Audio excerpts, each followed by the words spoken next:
Toujours avec Guy, Emmanuel, Dominique, José qui nous rejoint et Magali. Alors, je tiens quand même tout d'abord à remercier le Club James Bond France, son président évidemment Luc Leclèche, Philippe Lombard et notre ancien modérateur Patrice Godin pour avoir fait le lien entre tout le monde et nous permettre de recevoir ce soir Richard Sammel. Je rappelle que les adhésions 2021 au club sont ouvertes, alors allez-y, inscrivez-vous, abonnez-vous. Quand le Covid sera terminé, les événements reprendront. Espérons que la vie normale reprendra aussi. Hein. C'est la vie normale, le club. Hein. Le club James Bond, c'est aussi le Bond, un magazine, archive, et puis tous les membres de l'association qui travaillent comme des dingues. Donc, abonnez-vous, soutenez-les. Et encore merci à eux et merci à Richard Sammel. Malgré les intempéries, on est passé tout de même entre les gouttes et on a réussi à maintenir l'interview et à le faire et à le réaliser. Je sais qu'on était un petit peu stressé, ça stresse, hein, c'est normal, c'est comme ça, bah, c'est la technique, hein, ça arrive partout. Alors, l'année 2020 aura été tout de même une année endeuillée pour les fans de Bond et pas que, aussi pour les cinéphiles. Alors, donc pour les fans de Bond comme nous, je vais citer Diana Rigg ou encore Sean Connery, pour ne citer que, mais il y en a eu d'autres. Et nous avons appris cette semaine le décès de Peter Lamont, célèbre chef décorateur de la saga. Il avait 91 ans. Peter Lamont a travaillé sur tous les James Bond. Alors, j'adore cette formulation de phrase que j'ai faite. Hein. Vous la noterez. Peter Lamont a travaillé sur tous les James Bond, à l'exception de Dr. No, Bon baiser de Russie, Demain ne meurt jamais et les 4 derniers Craig, Si on compte mourir peut attendre. Donc, Casino Royale était son dernier. Ça fait le lien avec Richard Sammel, alias Gettler, dans Casino Royale. Peter Lamont a été nommé 3 fois aux Oscars pour L'espion qui m'aimait, Un violon sur le toit et Alien le retour. Et enfin, en 97, il remporte la statuette, l'Oscar, pour son travail somptueux sur les décors de Titanic. Vos réactions au départ de Peter Lamont, Dominique? Écoute, effectivement, c'est une hécatombe cette année, hein, donc un grand monsieur qui nous quitte avec une très très belle carrière et une superbe contribution à la saga. Et comme la plupart des acteurs bondiens, je ne parle pas des acteurs comédiens, mais de manière générale de ceux qui contribuent au film, son travail, lui, reste, sa contribution reste immortelle. Magali, Peter Lamont, son départ. Alors, on n'en parle pas trop. Je vous demande juste vos réactions sur son décès parce que nous avons un débat en troisième partie, vous verrez, où on parlera de beaucoup plus de Peter Lamont en détail. Alors, un petit mot, Magali. Alors c'est vrai que moi j'aurais tendance à regarder d'abord les acteurs quand je m'intéresse à des films et du coup ça m'a poussé à faire plus de recherches en fait sur les différents métiers qu'il y a dans un film et c'est vrai que pour le coup avant le décès j'avoue que le nom n'était pas forcément celui qui était le plus revenu. J'avais bien évidemment dans mon mémoire vu son nom mais c'est vrai qu'entre temps j'avais pas du tout creusé plus le sujet que ça en fait. Donc ça m'a permis en fait de voir davantage d'aspects en fait par rapport à la saga. De développer l'univers. Voilà. Ouais. Guy, qu'est-ce que Peter Lamont, ta réaction? Disons, pour moi, c'est encore un membre de la famille qui s'en va, quoi. Tout Exactement. simplement. Il y en a eu beaucoup cette année-ci. Et oui, et l'année 2020 n'est pas finie, malheureusement. On a encore appris le décès, alors hors James Bond, de hier Claude Brasseur, aujourd'hui Eric Azaraï. Bref, c'est une année à vite oublier. Emmanuel, sur Peter Lamont. Oui, peut-être que son nom était un peu plus en retrait que certains autres, mais il ne faut pas oublier que sa contribution à la saga est absolument essentielle, au même titre que celle, par exemple, de John Barry, Maurice Binder, etc. Donc, c'est un nom à ne pas négliger. Tout à fait, tout à fait. José, toi qui aimes bien le côté technique des films. Tout simplement, moi je pense un monument qui s'en va dans la saga, et plus qu'un monument, ça a surtout été la continuité du travail de Ken Adam. Ils ont travaillé ensemble, puis Lamont a fait sa carrière de son côté, et surtout moi ce que j'ai toujours extrêmement apprécié chez Peter Lamont, c'était cette volonté un petit peu, à l'instar de la famille Broccoli, de vouloir impérativement travailler en famille, travailler avec son fils, travailler avec son frère, travailler avec son neveu, ça c'est quand même assez remarquable. Et la famille Lamont a travaillé dans sa grande majorité dans la saga Bond. Et pour rebondir là-dessus, je vais faire un petit jeu de mots un peu pourri. On se lamente tous du départ de Peter Lamont. Voilà, c'était le petit mot rageux. Je vois que personne rigole, c'est génial. Je fais un bide. Chouette. Alors, merci pour vos réactions. Donc, on va revenir sur Peter Lamont en troisième partie, où là, on en parlera avec beaucoup plus de détails. Alors, il y a aussi une info qui est tombée il y a 2 jours. La MGM est mise en vente. C'est l'info de la semaine, et je vous lis l'article paru notamment dans les Échos, parce que la presse, c'est le cas de le dire, s'en est fait écho, mais j'ai trouvé le lancement de l'article des Échos assez intéressant. Les mythiques studios hollywoodiens MGM, James Bond, en quête d'un repreneur. Le prix de vente tournerait autour de 5,5 milliards de dollars, croit savoir le Wall Street Journal. MGM dispose d'un catalogue de programmes étendu, intéressant pour les plateformes de streaming, Netflix, Apple TV+, Amazon Prime Video, etc. Je ne vais pas tous vous les citer, qui se mène une guerre des contenus, une guerre très violente d'ailleurs, de plus en plus. Mais ces studios hollywoodiens sont également fragilisés par la crise de l'industrie du cinéma. Qu'en pensez-vous, messieurs, dames? Avez-vous des craintes sur l'avenir de la saga après cette annonce de la mise en vente de la MGM? José, je te laisse réagir. Déjà, moi, il y a quelque chose qui m'intrigue, c'est que cette rumeur donc de vente de la MGM, elle n'est pas nouvelle, ça fait déjà plusieurs mois qu'on en entendait parler. Et en fait, j'ai analysé un petit peu les différentes dépêches qui ont été publiées depuis ces 2 derniers mois. En fait, je ne crois pas que ça soit une vente stricto sensu, c'est-à-dire au sens strict. Parce que je ne crois pas que Sony, qui détient MGM, souhaite vendre comme ça de but en blanc. Simplement, il semblerait que ça soit le fonds d'investissement qui avait investi dans la MGM qui souhaite retirer ses billes. Donc, à l'image un petit peu de ce qu'on a nous sur les sociétés cotées en bourse, je pense on partira pas vraiment sur une vente en tant que telle, mais plutôt un transfert de capital d'un fonds d'investissement vers un autre. Après, quel impact ça pourra avoir sur le studio en tant que tel et sur le catalogue, je crois qu'il est un petit peu tôt pour pouvoir se prononcer. Sachant que la MGM, bon, c'est pas un scoop, elle a des problèmes de trésorerie chronique depuis presque 25 ans. Elle a été vendue, revendue, achetée, revendue, et ça depuis le milieu des années 90. Donc, je dirais rien de neuf sous le soleil. Après, en ce qui concerne le catalogue, je pense que le problème est tout autre. Parce que, bon, c'est vrai qu'il y a le problème des plateformes de téléchargement et de SVOD, comme Netflix, comme celle que tu as citée. Mais ce qui est spécifique à la MGM, c'est qu'elle a réussi à travers les années à se collecter un catalogue qui lui est propre, mais aussi un catalogue de pas mal d'autres petits studios. Et je pense notamment au catalogue d'Orion Pictures, qui a produit Jamais plus jamais en 83. Donc, quel avenir pour ces films-là? Là aussi, je pense qu'il est un petit peu tôt pour pouvoir en parler. Nous verrons bien, je pense que si la situation se décante, quoi qu'il arrive, ça ne sera pas avant la fin de la crise du Covid-19. Parce que dans l'état actuel des choses, vendre un studio serait carrément un suicide financier. On parle de 5,5 milliards. Un studio qui pourrait exploiter pleinement ses films en pré-production ou en production pourrait peut-être potentiellement en valoir peut-être le double. Guy, qu'en penses-tu? Disons, sur l'avenir à long terme de la série, je ne m'en fais pas. Parce que bon, les James Bond, ça rapporte de l'argent, ça a beaucoup de succès, donc ça va continuer. Maintenant, sur le film en lui-même, No Time to Die, ben, je me dis qu'il y a peut-être maintenant une possibilité qu'il sorte également d'abord sur Netflix ou quelque chose comme ça.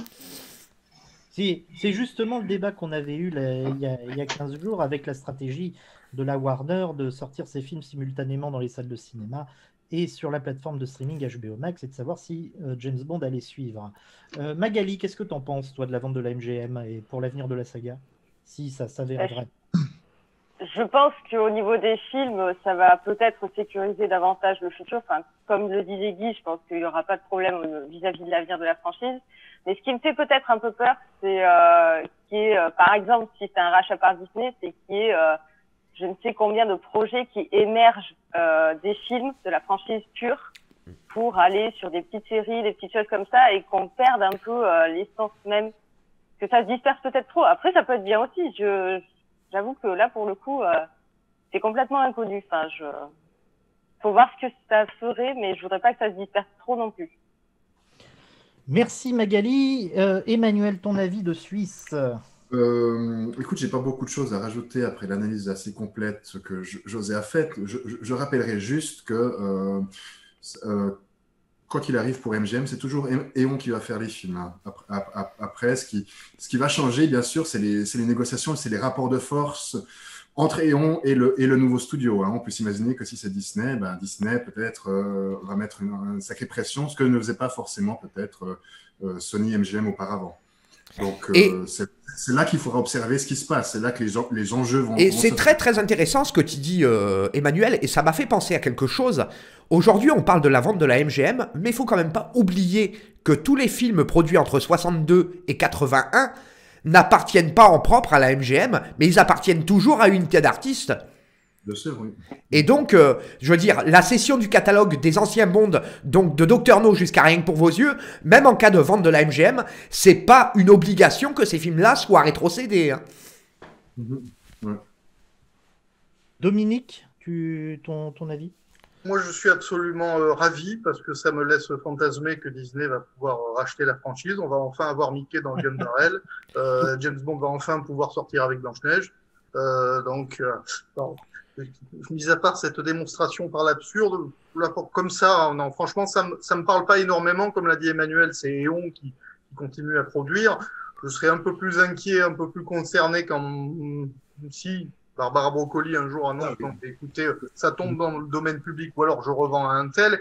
Et encore, même si on me dit que c'est Disney qui rachète, ça m'inquiète pas spécialement. Je pense que Disney a évolué, est assez intelligent pour pas faire n'importe quoi avec la franchise. Ils ont racheté Star Wars. J'ai beau pas aimer les nouveaux Star Wars, ils en ont pas fait quand même un truc pour minot, quoi. Oui, donc, enfin bon, c'est quand même pas de la très haute qualité non plus. On va pas se raconter d'histoire. Oui, mais c'est pas on peut pas dire qu'on est hors Star Wars. Ça reste du Star Wars. On peut remettre en cause le scénario, l'inventivité, plein de choses, mais les codes sont là quand même. C'est ça que je veux dire. Donc, c'est vraiment plus à Disney. Fidèle. The Star Wars de Disney, c'est même très fidèle, voire même trop fidèle à faire cette volonté à outrance de faire plaisir aux fanservice. Oui, et puis voilà, ils n'ont pas été dans un truc, on va édulcorer la violence, allez, on fait, tu vois, je veux dire, c'est ça qui inquiète le plus quand on en pense à Disney. Donc, Non, mais d'accord Dominique, mais en fait, la problématique, bon, sans parler forcément de Disney, ça pourrait très bien être une grosse major qui décide de racheter la MGM, si réellement la MGM est à vendre, ce qui n'est pas encore officiel d'ailleurs, mais je veux dire, moi, à titre personnel, j'ai pas envie de me retrouver donc avec la saga que l'on connaît, avec le James Bond 007, avec le Gun Barrel et tous les codes qui sont propres à la franchise, mais nous retrouver avec moult et moult spin-off, avec la vie sexuelle de Moneypenny, les aventures de Sadruddin en Inde, Felix Leiter et ses amis. Moi, honnêtement, c'est pas le genre de truc qui m'attire spécialement. Hein. Oui, j'entends. Attention quand même. J'ai envie de vous dire, on a déjà eu un James Bond Disney avec Roger Moore. C'était pour vous embêter. C'était pour embêter José. Non, mais ce que je veux dire, c'est que bon, les spin-offs, il en existe déjà, hein, en bande dessinée notamment et en roman. Oui, non mais d'accord, mais ça reste relativement des produits de niche.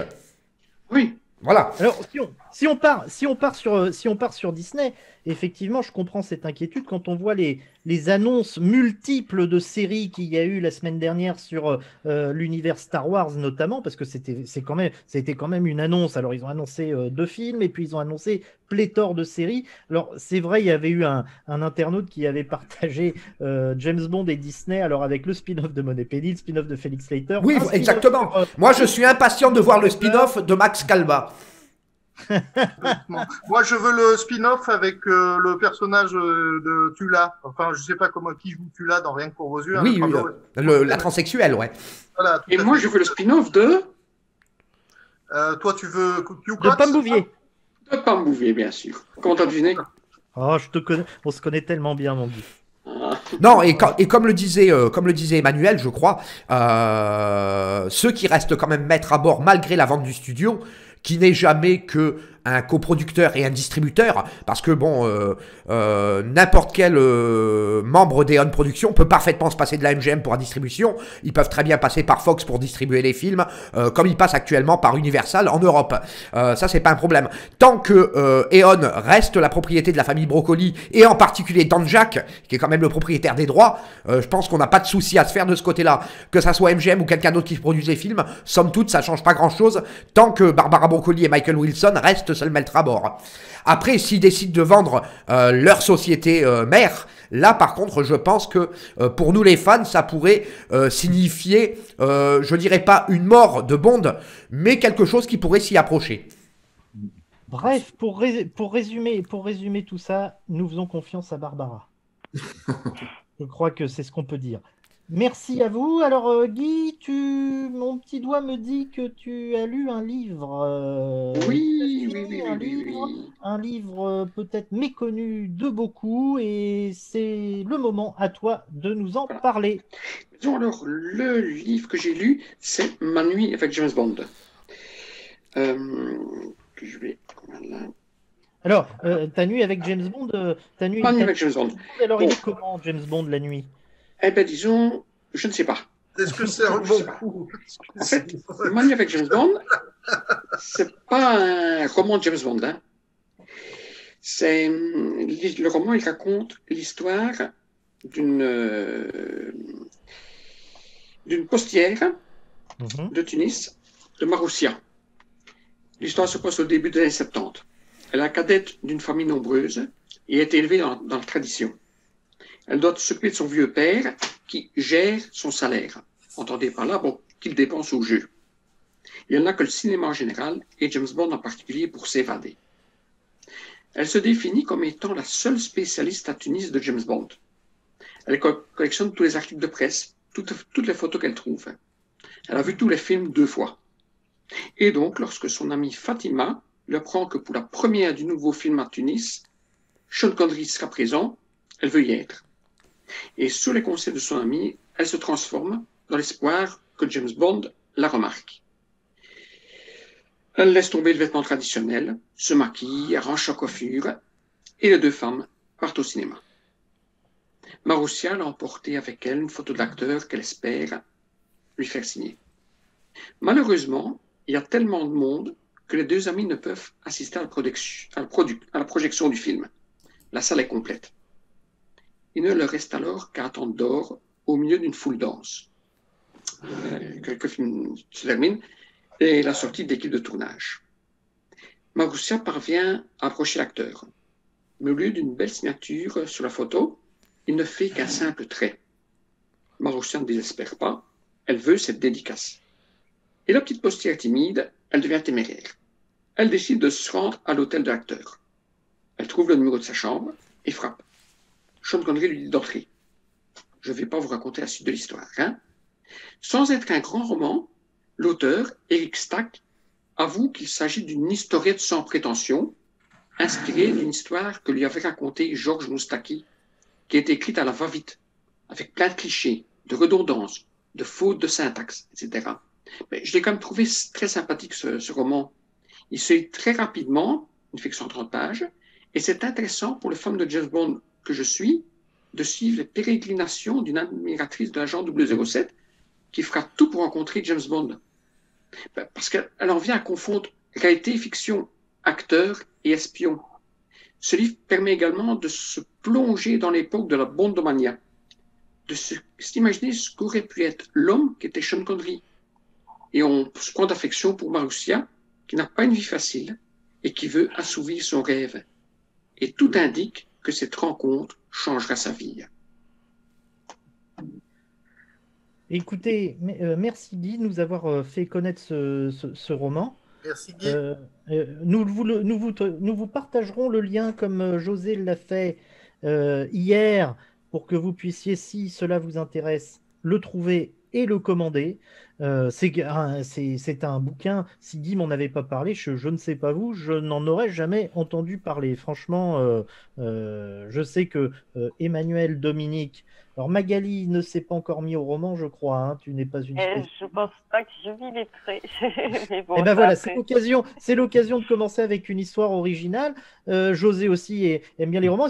Messieurs, est-ce que ça vous intéresse cette histoire? Ouais, ça peut être intéressant. Ça peut être intéressant. Ça peut, mon but en tant que fan, c'est toujours de me perfectionner et de continuer mon chemin, y compris mon chemin littéraire. Donc, j'ai même pas encore fini je suis sur la fin des Gartner, là. Donc, il faudra que je m'y remette quand je trouverai la volonté. Donc, après, tout est sur ma liste, j'ai envie de dire. Je sais pas si j'aurai assez de ma vie pour les lire, mais... Justement, ce sera sur la liste de Planète 007. Demain, vous pourrez le trouver facilement. Guy? J'ai une question. Oui. Donc, Maroussia, son rêve, c'est de rencontrer Sean Connery. Et le vôtre, ce serait de rencontrer qui? que ce soit un acteur qui a fait James Bond ou un acteur qui a participé à la série. Pierce Brosnan pour moi. Toujours dit que ce serait Pierce Brosnan, c'est mon rêve de gamin. José? Moi, j'aurais dit, tant qu'il était vivant, ça aurait été Roger Moore. Dominique? Ai-je bien besoin de répondre? Tanya Roberts. Non, Eva Green. Eva Green. Oui, Tanya Roberts, je l'ai déjà rencontrée, mais via Zoom. Mais Pas Eva Green. personnellement, quoi. Magali? Moi, ça aurait été carrément une avant-première avec Daniel Craig. Et Emmanuel? Moi, ça aurait été Roger Moore. J'ai beaucoup de regrets parce que j'aurais eu l'occasion de le croiser si j'avais eu un peu plus de culot et puis de. Voilà, Tu aurais dû être comme Marussia, quoi. Et puis, voilà. Et puis pour l'avenir, j'espère Daniel Craig. Et moi, ce serait Ah. Halloween. qui? Carré Lowell. Cara Lowell, voilà. Cela dit, puisqu'on parle de rencontrer des personnes vivantes ou mortes, ça m'aurait aussi pas mal intéressé quand même de pouvoir rencontrer Ian Fleming, qui devait être quand même un homme spécialement passionnant. Oui. Comme disait Sean Connery, c'était un snob terrible, mais avec tellement d'esprit. Écoutez, moi j'ai eu la chance de voir Roger Moore en vrai. J'ai eu la chance de voir Daniel Craig 3 fois en vrai. Il me manque Pierce Brosnan. Pierce Brosnan, c'est mon rêve de gosse. Voilà, je rêve. C'est maintenant qu'il a fallu venir à Lausanne l'année passée, dans le cadre d'un festival de films. Ah, je croyais que c'était un évadé fiscal. Bon, sur ce, donc retrouvez sur le groupe Planète 007 sur Facebook le lien du livre que nous a parlé Guy. Et maintenant, comme il est de coutume, tous les 15 jours, Paul-François Benigni, alias 007 Corsica, nous présente un objet de sa fabuleuse collection en lien avec le film Casino Royale. Et comme on dit pour lancer la chronique de Paul-François, let's go! Oh Chers amis bondiens, bonsoir. Ce soir, on se retrouve dans Livelet Live pour ma rubrique Les objets du labo de 007 Corsica. Ce soir, je vous retrouve juste avant Noël pour vous présenter une pièce qui peut-être vous aimeriez la voir sous votre sapin, qui est une pièce du film en rapport avec notre live ce soir de Casino Royale, qui est celle-ci. La carte de visite de Vesperlin est donnée à James Bond lors de leur entretien dans le train. J'espère que cette pièce vous a plu et je vous dis à 2021 pour de nouvelles pièces dans Livelet Live et dans ma rubrique. Et je vous dis à très vite pour de nouvelles pièces dans ma rubrique James Bond will return. Merci 007 Corsica, merci Paul-François Benigni. On te souhaite évidemment un joyeux Noël avec ton magnifique pull James Bond spécial Noël. Dominique, suite à cette pièce, la carte de visite de Vesperlin, je te dis que ce n'est pas la peine d'essayer de contacter avec le numéro de téléphone et le mail. C'est pas la peine d'essayer de la harceler. Paul-François nous a certifié qu'il avait essayé d'appeler le numéro de téléphone, il n'était pas tombé sur Eva Green. Alors, n'essaye pas, Dominique. Hein. Je trouverai un autre moyen. J'y suis arrivé avec Tanya Roberts, j'y parviendrai avec Eva Green. Tu y arrives, tu t'approches. J'ai vu ton approche fine avec Richard Samuel pour avoir des infos de Exactement, tu as tout compris. Eh bien, c'est la fin de la deuxième partie. Restez avec nous. On se retrouve dans 3 minutes pour le grand débat avec toujours Magali, Emmanuel, Guy, Dominique et José et moi-même. À tout de suite.